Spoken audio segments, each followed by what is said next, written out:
जय हिंद दोस्तों। आज की इस वीडियो में हम गणित पेडागोजी का अध्याय नंबर 5 पढ़ेंगे, जिसका नाम है गणित में मूल्यांकन, एवोल्यूशन इन मैथमेटिक्स। दोस्तों, इस अध्याय से 5 से 6 प्रश्न अभी तक पिछली परीक्षाओं में पूछते हुए आए हैं, तो बहुत ही महत्वपूर्ण अध्याय है गणित पेडागोजी का। इसको ध्यान से देखिएगा और जैसा कि आपने बोला था सर वीडियो के अंत में कुछ अभ्यास प्रश्नों को भी कराइएगा, तो इस वीडियो के अंत में मैं कुछ अभ्यास प्रश्नों को भी आपके लिए जरूर सॉल्व कराऊंगा। और जैसे ही हमारा अध्याय कंप्लीट होगा इसी वीडियो में, चूंकि हम इस अध्याय को कंप्लीट पढ़ लेंगे, तो इस अध्याय के बाद इसके कुछ प्रैक्टिस क्वेश्चन हैं, उनकी पीडीएफ मैं टेलीग्राम पर डाल दूंगा। और गणित पेडागोजी की अन्य वीडियोस नहीं देखी हैं तो नीचे डिस्क्रिप्शन में लिंक है, तो वहां से चेक कर लेना। तो चलिए हम आगे बढ़ते हैं इस वीडियो में।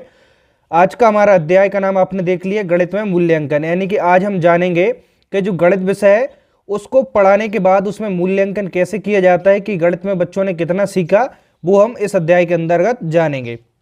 तो हम सबसे पहले जो पहली हेडिंग है उसका नाम है मूल्यांकन का अर्थ, यानी कि जो इवोल्यूशन है इसका हम अर्थ यानी कि मीनिंग जानते हैं, इसी से प्रश्न पूछते हैं। देखिए, मूल्यांकन होता है उसका एक अपने आप में अर्थ होता है। तो वो क्या अर्थ होता है?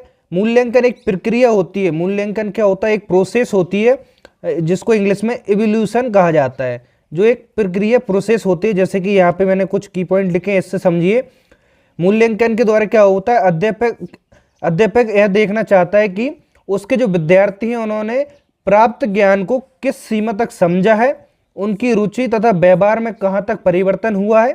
यानी कि जो मूल्यांकन है उसके द्वारा जो शिक्षक होता है वो अपने विद्यार्थी यानी कि बच्चों को जो भी पढ़ाता है, यानी गणित की शिक्षा दी है, तो वो बच्चों को कहाँ तक समझ आई है, किस सीमा तक उनको समझ आया है, उनका इंटरेस्ट कहाँ तक है उस सब्जेक्ट में, उनके व्यवहार में कहाँ तक परिवर्तन हुआ, इन सब के बारे में वो मूल्यांकन यानी कि इवोल्यूशन द्वारा वो समझ पाता है। यानी कि कुल मिलाकर एक प्रोसेस होती है मूल्यांकन। ठीक है, यहाँ से प्रश्न बनता है। आगे देखिए, गणित के प्रति वो मूल्यांकन द्वारा उसकी अभिरुचि यानी कि सेल्फ इंटरेस्ट होता है उसको जान पाता है। उनकी जो बुद्धि का स्तर कितना है, यानी कि सभी बच्चों में अलग अलग होता है बुद्धि का स्तर, वो भी मूल्यांकन द्वारा बच्चों में जान पाता है। ठीक है, आदि यानी कि मूल्यांकन के द्वारा बच्चों में इन सब को जान पाते हैं, यानी कि बच्चे ने कहाँ तक शिक्षा ग्रहण की है, कहाँ उसे परेशानी आई है, बच्चों का बुद्धि का स्तर कौन से का ज़्यादा है, कौन से का कम है, किस बच्चे के इंटरेस्ट कितना है, किसका अधिक है, किसका कम है, किसका व्यवहार में परिवर्तन आया है, किसका नहीं आया है। इन सब विषय को लेकर टीचर जो है वो बच्चे से अवगत हो पाता है मूल्यांकन के द्वारा। ठीक है, इतना हम इसमें जान पाते हैं मूल्यांकन के द्वारा। ठीक है, अब देखिए मूल्यांकन को लेकर कोठारी जो आयोग है इसने क्या कहा, इस बात को याद रखिएगा, यहाँ से प्रश्न जरूर पूछा जाता है। कोठारी आयोग ने मूल्यांकन के विषय में जो कहा है इसको याद रखिएगा, एक प्रश्न जरूर पूछा जाता है। दोस्तों, जो अध्याय है अध्याय 5, इससे अभी तक जो पिछली परीक्षा हुई है इससे 5 से 6 प्रश्न सबसे ज्यादा इसी अध्याय से पूछे गए हैं। ठीक है, चाहे सीटेट हो, यूपी टेट है, एमपी टेट, जितनी भी टीचिंग परीक्षा है, सबसे ज्यादा प्रश्न जो गणित पेडागोजी से यदि पूछे गए हैं तो अध्याय 5 यानी गणित में मूल्यांकन इसी अध्याय से पूछे गए हैं। 5 से 6 प्रश्न अधिकतम इस अध्याय से पूछे गए हैं, तो इस अध्याय को आप ध्यान से और समझते हुए पढ़िएगा। ठीक है, कोठारी आयोग ने मूल्यांकन के अर्थ में क्या कहा है? मूल्यांकन एक सतत प्रक्रिया है। यहाँ से प्रश्न पूछा जाएगा कि मूल्यांकन एक कैसी प्रक्रिया है, तो यहाँ पे ध्यान से सुनिएगा। कोठारी आयोग ने कहा है मूल्यांकन एक सतत प्रक्रिया है तथा शिक्षा की संपूर्ण प्रक्रिया का एक कैसा है? अभिन्न अंग है। ठीक है, कैसा है? अभिन्न अंग है। मूल्यांकन एक सतत प्रक्रिया, सतत यानी कि कंटिन्यू प्रोसेस है, यानी कि हमेशा चलने वाली एक प्रोसेस है। और शिक्षा की संपूर्ण यानी जो शिक्षा है उसकी जो पूरी प्रक्रिया उसका एक अभिन्न यानी कि सबसे महत्वपूर्ण अंग है। क्या? मूल्यांकन। इस बात को याद रखना, इससे प्रश्न पूछा गया है। जैसे कि मैं प्रैक्टिस सेट की पीडीएफ डालूंगा, वहां से जो एमसीक्यूज ऑब्जेक्टिव प्रश्न आप लगाएंगे तो वहां भी एक प्रश्न आपको जरूर मिलेगा। आगे कहा है मूल्यांकन के द्वारा शैक्षिक उपलब्धि की जांच ही नहीं की जाती। देखिए, जो मूल्यांकन है उसके द्वारा जो बच्चे उन्होंने शैक्षिक उपलब्धि कहाँ तक की है इसकी ही जांच नहीं की जाती, बल्कि उसके द्वारा बच्चों की जो गलतियां हैं वो भी समझ आती हैं और उन गलतियों में सुधार की भी संभावना होती है, और उन गलतियों में सुधार भी शिक्षक द्वारा करने की कोशिश की जाती है। जब देखिए बच्चों का मूल्यांकन किया जाता है तो एक तो जांच तो हो ही जाती है, दूसरा उसके द्वारा जब जांच में जो गलतियां पाई जाती हैं, बच्चे ने यहाँ पर गलती की है, तो उन गलतियों को सुधारने का एक शिक्षक के पास एक अवसर भी होता है। ठीक है, चलिए हम वीडियो को आगे देखते हैं। देखिए दोस्तों, नेक्स्ट हेडिंग है मूल्यांकन से संबंधित प्रमुख परिभाषाएं। ठीक है, यानी कि जो मूल्यांकन है एवोल्यूशन, इससे संबंधित कुछ मेन परिभाषाएं जो परीक्षा में अक्सर पूछी जाती हैं, और इनको ध्यान से समझिएगा और इनके जो राइटर हैं इनको याद रखिएगा, है ना, यहाँ से प्रश्न जरूर पूछा जाएगा। कुविलेन व हन्ना, ठीक है, इसका नाम याद रखना, कुविलेन व हन्ना। इन्होंने क्या कहा है मूल्यांकन के विषय में, तो परिभाषा याद नहीं रहेगी लेकिन की पॉइंट याद रखना। ठीक है, कुविलेन व हन्ना, इन्होंने क्या कहा है, ध्यान से सुनिएगा। विद्यालय द्वारा बालक के व्यवहार में लाए गए परिवर्तनों के संबंध में प्रमाणों के संकलन और उनकी व्याख्या करने की प्रक्रिया को मूल्यांकन कहते हैं।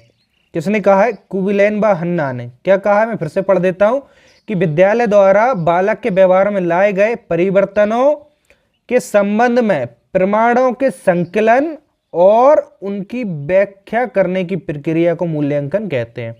तो इतना याद रखना की पॉइंट, प्रमाणों के संकलन और उनकी व्याख्या करने की प्रक्रिया, ठीक है, को मूल्यांकन कहते हैं। तो किसने कही है, कुविलेन व हन्ना ने बात कही है। ठीक है, पूरी परिभाषा याद नहीं रख पाएंगे, बस आपको ऑब्जेक्टिव छांटना है चूंकि परीक्षा में, तो इतना है, आप प्रमाणों के संकलन और उनकी व्याख्या तो ऐसे याद रख सकते हैं। अगली परिभाषा देखिए मूल्यांकन के संबंध में, दांडेकर, नाम याद रखिए दांडेकर। अब इन्होंने क्या कहा है, मूल्यांकन एक ऐसी क्रमबद्ध प्रक्रिया है जो हमें यह बताती है कि बालक ने किस सीमा तक किन उद्देश्यों को प्राप्त किया है। समझ में आ गया होगा। दांडेकर ने क्या कहा है कि मूल्यांकन एक ऐसी क्रमबद्ध प्रक्रिया है जो हमें यह बताती है कि बालक जो है उसने किन सीमा तक और किन उद्देश्यों को प्राप्त किया है। तो किन, इसके कीवर्ड पकड़कर आप याद रख सकते हैं, दांडेकर ने मूल्यांकन के विषय में ऐसा कहा है, इनको नोट भी कर लेना। अब गुड्स ने क्या कहा है, जो गुड्स महोदय है इनने क्या कहा है कि मूल्यांकन एक ऐसी प्रक्रिया है जिससे सही ढंग से किसी वस्तु का मापन किया जा सकता है, यानी कि सही ढंग से किसी वस्तु का मापन किया जा सकता है, ऐसा गुड्स ने कहा है। गुड्स ने यानी कि सही ढंग यानी गुड्स, है ना, ऐसे भी कनेक्ट करके अच्छे से याद रख सकते हैं। बस आपको परीक्षा में एक सही विकल्प छांटना है तो कैसे भी कनेक्ट करके याद रख सकते हैं। ठीक है दोस्तों, देखिए कुछ बच्चों ने पूछा था सर पेडागोजी के 8 अध्याय हैं क्या।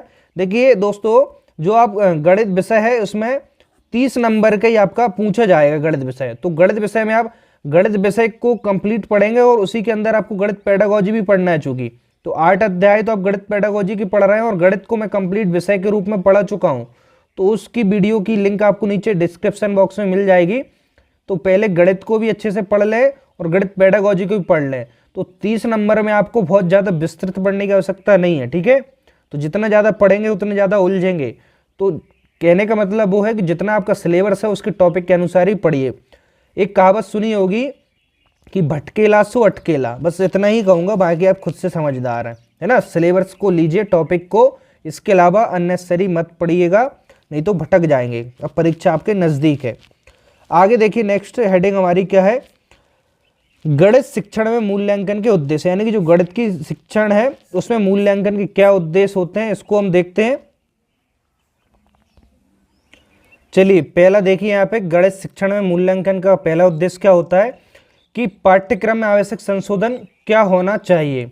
यानी जब तक मूल्यांकन नहीं होगा तब तक और मालूम नहीं चल पाएगा कि आवश्यक पाठ्यक्रम में हमें क्या संशोधन करना चाहिए। ठीक है, दूसरा देखिए, अध्यापकों की कार्य कुशलता एवं सफलता का मापन भी इससे मालूम चलता है। यानी कि जब जब समय पर मूल्यांकन होंगे तो जो गणित जो विषय है इसमें अध्यापकों की कार्य कुशलता का भी इसमें मूल्यांकन हो जाता है। ठीक है, अगला देखिए, बालकों के व्यवहार संबंधी परिवर्तनों की भी जांच हो जाती है। जो मूल्यांकन है इससे जो गणित के जो बालक हैं उसके क्या व्यवहार संबंधी जो परिवर्तन आ रहे हैं उनकी भी जांच हो जाती है मूल्यांकन के द्वारा। ठीक है, बालकों की अधिगम कठिनाइयों का भी पता चल जाता है। यानी कि जो गणित शिक्षण का मूल्यांकन होता है उसमें बच्चों को कहाँ पर सीखने में कठिनाई आ रही है इसका भी मूल्यांकन के द्वारा पता चल जाता है। ठीक है, बालकों को उत्तम ढंग से सीखने के लिए प्रोत्साहित करने में इससे मदद मिलती है। ठीक है, जैसे कि बच्चों को उत्तम ढंग से सीखने के लिए जैसे मूल्यांकन किया और बच्चों को कहाँ पर परेशानी आई, बच्चों को वहाँ पर उस परेशानी को तुरंत ही निराकरण कर दिया गया, तो बच्चों वहाँ पर थोड़े से प्रोत्साहित हो जाते हैं और उसको सीखने के लिए हमेशा आतुर होते हैं। तो इस प्रकार से वहाँ पर गणित शिक्षण के मूल्यांकन में हमेशा मदद मिलती है। ठीक है, चलिए अगली हेडिंग देखिए, अच्छी परीक्षाओं के लक्षण, यानी कि जो अच्छी परीक्षाएं होती हैं उनके क्या लक्षण होने चाहिए, तो वो यहाँ पर है पॉइंट, यहाँ से परीक्षाओं प्रश्न पूछे जा सकते हैं। ठीक है, देखिए यहाँ पे मैं थ्योरी क्लास पढ़ा रहा हूँ, थ्योरी क्लास के बाद मैं हमेशा जैसे ही अध्याय कंप्लीट होता है इसके MCQs वाली जो प्रैक्टिस सेट है इसकी पीडीएफ कहाँ पर डालता हूँ, टेलीग्राम पर डालता हूँ, उसकी लिंक नीचे डिस्क्रिप्शन में है, वहाँ पर आप जरूर जुड़ जाइएगा। तो उसके MCQs जरूर लगाइए, जब तक MCQs यानी कि ऑब्जेक्टिव नहीं लगाएंगे तो आप प्रश्नों को सही से भली भांति नहीं बना पाएंगे। ठीक है, तो अच्छी परीक्षाओं के लक्षण क्या होते हैं, तो यहाँ पर देखिएगा, तो अच्छी जो परीक्षा है उसका पहला गुण होता है कि उसमें विश्वसनीयता होना चाहिए, यानी कि रिलायबिलिटी होनी चाहिए।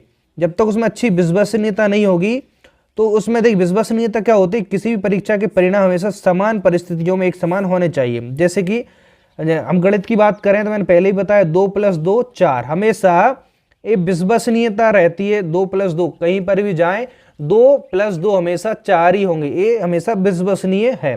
किसी भी परिस्थिति में करें 2 + 2 हमेशा 4 ही होंगे, तो कैसा विश्वसनीय है। ठीक है, ये अच्छी परीक्षा के लक्षण होते हैं। वैधता यानी वैलिडिटी, देखिए वैलिडिटी क्या होती है, यानी कि वैध, यदि कोई परीक्षण वही मापन करता है जिसके मापन के लिए इसका निर्माण हुआ, यानी कि वैधता का मतलब क्या है कि आप जो परीक्षा ले रहे हैं उससे सिर्फ वही मापना चाहें जिसके लिए आप वो परीक्षा ले रहे हैं। ठीक है, ऐसा नहीं है कि परीक्षा आप गणित विषय की ले रहे हैं और उससे आपने हिंदी विषय की व्याकरण को माप लिया। ठीक है, बात समझ गए। वैधता यानी कि आप गणित विषय के जो परीक्षा ले रहे हैं तो उसमें गणित विषय की योग्यता को ही मापिए, ना कि हिंदी विषय की व्याकरण को, तो वो वैधता हो गई। ठीक है, आगे देखिएगा, CB जो गुड है, इन्होंने वैधता को लेकर एक परिभाषा दी है, तो जो CB गुड है इनको नाम को याद रखिएगा। ठीक है, नाम को लेकर थोड़ा सा इसकी ब्राइटनेस में बढ़ा देता हूं। ठीक है, एक सेकेंड, चलिए CB गुड है, इनको याद रखिएगा नाम को। इन्होंने वैधता के विषय में क्या कहा है कि वैधता वह सीमा अथवा विस्तार है जिस तक परीक्षा उसे मापती है जिसे वह मापना चाहती है। इन्होंने कहा है कि वैधता वह सीमा अथवा विस्तार है जिस तक परीक्षा उसे मापना चाहती है जिसे वह मापना चाहती है। किसने कहा? CB गुड ने।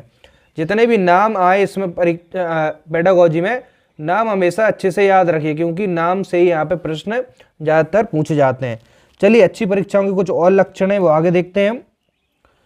देखिए रिजलैंड जो महोदय हैं इन्होंने भी वैधता के विषय में कुछ एक बात कही है, इसको भी याद रखिएगा कि वैधता एक मापन साधन का मापने वाला गुण होती है जिसे वह मापना चाहती है। ठीक है, किसने कही है? रिजलैंड ने। फिर से मैं दोहराता हूँ कि वैधता एक मापन साधन का मापने वाला गुण होती है जिसे वह मापना चाहती है। बात किसने कही है? रिजलैंड ने कही है। जितने भी नाम आए वो उनको बहुत अच्छे से याद रखिएगा, नाम से डायरेक्ट परीक्षा में ज़्यादा प्रश्न पूछे जाते हैं। तीसरा है अच्छी परीक्षा गुण में, तीसरा क्या है? वस्तुनिष्ठता यानी कि ऑब्जेक्टिविटी। ऑब्जेक्टिविटी यानी कि जो आप भी परीक्षा देने वाले होंगे उसमें भी आपके ऑब्जेक्टिविटी यानी कि ऑब्जेक्ट आपके आएंगे। एक प्रश्न होगा उसके 4 ऑप्शन होंगे।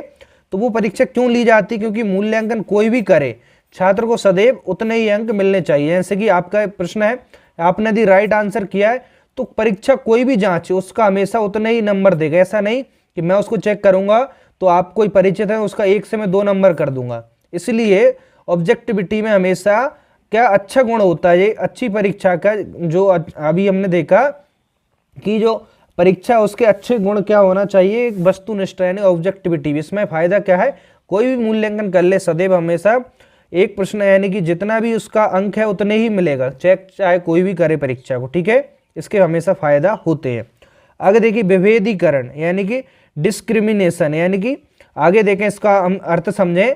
परीक्षण के उस गुण से है जिसके द्वारा पढ़ने में तेज, सामान्य, पिछड़े छात्रों के मध्य काफी सीमा तक भेद किया जा सके। यानी कि जो परीक्षण के जो गुण होते हैं इसमें विभेदीकरण के द्वारा क्या होता है?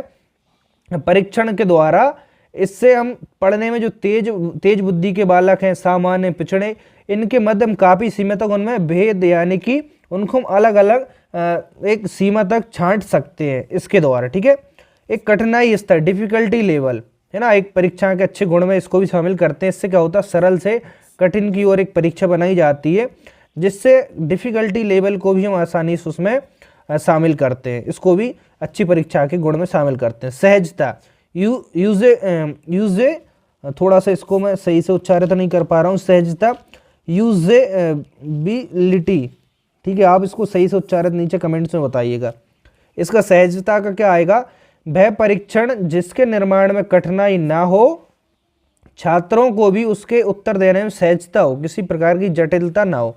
यानी कि जो परीक्षण है उस जो भी आप परीक्षा लेने वाले हैं उसके निर्माण में कठिनाई ना हो, छात्रों को उसको उत्तर देने में सहजता हो, किसी प्रकार की जटिलता ना हो। ठीक है, ये भी अच्छी परीक्षा के गुण होते हैं। एक होता है व्यापकता, यानी जो भी परीक्षा ले रहा है उसमें व्यापकता होनी चाहिए, भी अच्छी परीक्षा के गुण होते हैं। चलिए हम वीडियो के आगे बढ़ते हैं। चलिए दोस्तों, नेक्स्ट हेडिंग देखिए, मूल्यांकन प्रविधियां, यानी कि जो इवोल्यूशन होती है उसकी टेक्निक क्या क्या हो सकती है। ठीक है, जो मूल्यांकन होती है इसकी कई सारी टेक्निक होती हैं, इसको चेक करने की मूल्यांकन को, वो कौन कौन सी होती है यहाँ पे देखिए मूल्यांकन इस बात पर निर्भर करती है कि अध्यापक को बालक के व्यवहार में परिवर्तन के बारे में कितनी स्पष्ट जानकारी मिलती है। यानी कि जो मूल्यांकन है, इवोल्यूशन है, इसकी कई सारी टेक्निक हो सकती है चेक करने की। यानी कि विद्यार्थी है सबसे इसको फायदा क्या मिलता है उसके बारे में मैंने यहाँ पे शॉर्ट लिख दिया है कि जो अध्यापक है उसको क्या फायदा मिलता है, बालक के व्यवहार में क्या परिवर्तन हुआ इसकी स्पष्ट जानकारी उसको मूल्यांकन के द्वारा मिल जाती है। मूल्यांकन की कई सारी टेक्निक होती हैं, यानी कई सारी विधियां होती हैं, तो वो कौन कौन सी होती है उनको यहाँ पे देख लीजिए। इसके बारे में आपने सुना भी होगा और आपने इन सारी परीक्षाओं को दिया भी होगा। लिखित परीक्षा यानी कि रिटन एग्जामिनेशन आपने कई सारे दिए होंगे, है ना, जिसमें निबंध परीक्षा आती हैं, 11-12 तक आपने लिखित परीक्षाएं दी होंगी।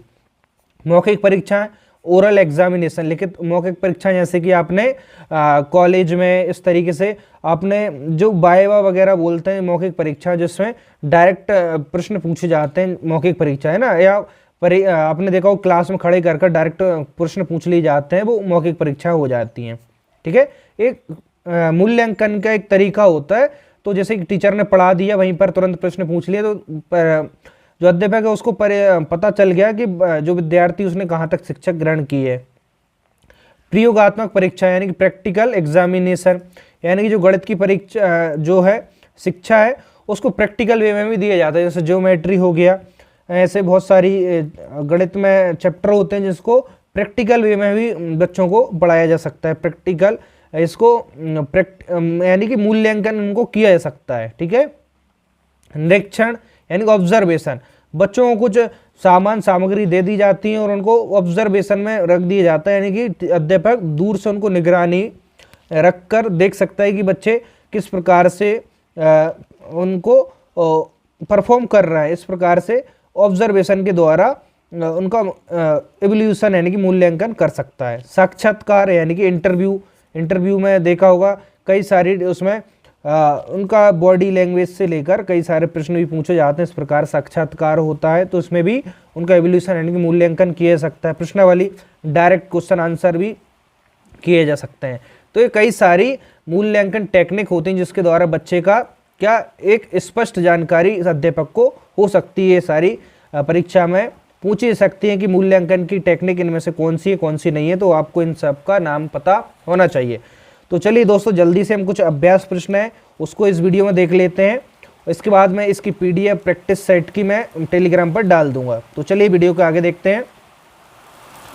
चलिए पहला देखिए, पहला प्रश्न इस चैप्टर का, कोठारी आयोग के अनुसार मूल्यांकन किस प्रकार की प्रक्रिया है। अभी हमने इस चैप्टर में पढ़ा है कि कोठारी आयोग ने मूल्यांकन के विषय में क्या कहा है, तो इसी से एक प्रश्न है कि कोठारी आयोग के अनुसार मूल्यांकन किस प्रकार की प्रक्रिया है। पहला ऑप्शन है एकांकी, बी है सतत, सी है उपयोगी और डी है अनुपयोगी।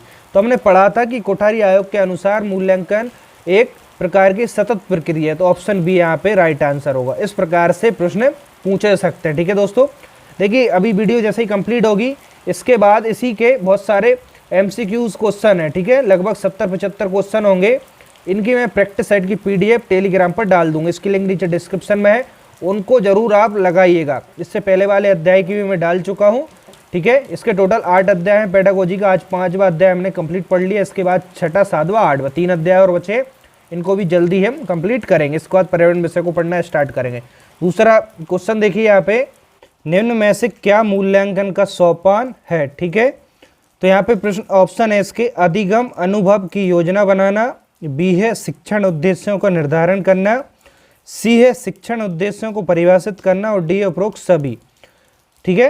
तो क्वेश्चन क्या पूछ रहा है, निम्न में से क्या मूल्यांकन का सोपान है। तो यहाँ पे है पहला ऑप्शन था अधिगम अनुभव की योजना बनाना, बी है शिक्षण उद्देश्यों को निर्धारण करना और सी है शिक्षण उद्देश्यों को परिभाषित करना और डी यानी कि सभी ऑप्शन यहाँ पर राइट होंगे, उपरोक्त सभी, ठीक है दोस्तों। तीसरा क्वेश्चन सुनिएगा यहाँ पे, एक अच्छी परीक्षा का लक्षण नहीं है, एक अच्छी परीक्षा का लक्षण नहीं है क्या। ए ऑप्शन है आसान स्तर, बी है विश्वसनीयता, सी है वैधता और डी है व्यापकता। इसका आंसर सभी लोग मुझे नीचे कमेंट्स में बताएंगे, क्योंकि मैंने इसी वीडियो में इसको पढ़ाया भी है, सब कुछ पढ़ाया है। और इसी के मैं प्रैक्टिस सेट मैं नीचे टेलीग्राम में उस पर PDF डाल दूंगा। तो यहाँ पर हमारा अध्याय 5 कंप्लीट होता है। इसके बाद 6, 7, 8 यानी 3 अध्याय और बचे हैं। जल्दी हम 3 वीडियो में उनको पढ़ने की कोशिश करेंगे। इसके बाद EVS हम स्टार्ट जल्दी करने वाले हैं दोस्तों, तो बिल्कुल भी चिंता मत कीजिएगा। और वीडियो जल्दी से इसको लाइक कर दीजिएगा, शेयर कर दीजिएगा और चैनल पर पहली बार आए तो चैनल को सब्सक्राइब कर लीजिएगा। मिलते हैं हम नेक्स्ट वीडियो में, आज के लिए इतना ही। Thank you.